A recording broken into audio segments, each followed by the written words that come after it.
Another phenomenon is poltergeist activity, which takes the form of physical objects moving or even flying around the room, along with strange and unexplained noises, smells, even levitation of people and objects.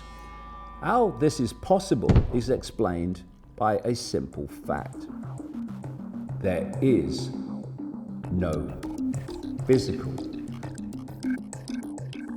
What we perceive as physical objects are really decoded holographic projections of energetic information fields. And if their field moves energetically, then so must the apparent physical expression, the object.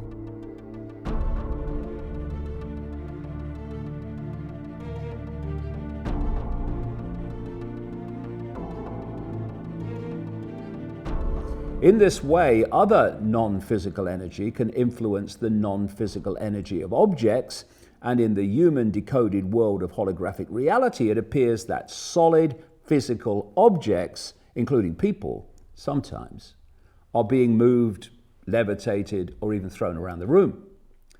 The question remains about what force exactly is generating this, and there are probably a number of answers. Yes, it can be mischievous spirits seeking to disrupt and intimidate.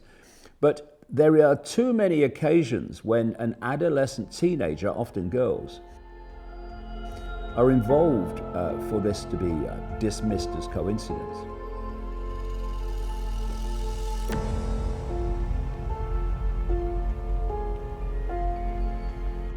Some scientists and researchers believe that the spirit uses young girls as a vehicle to disrupt the field at a given location,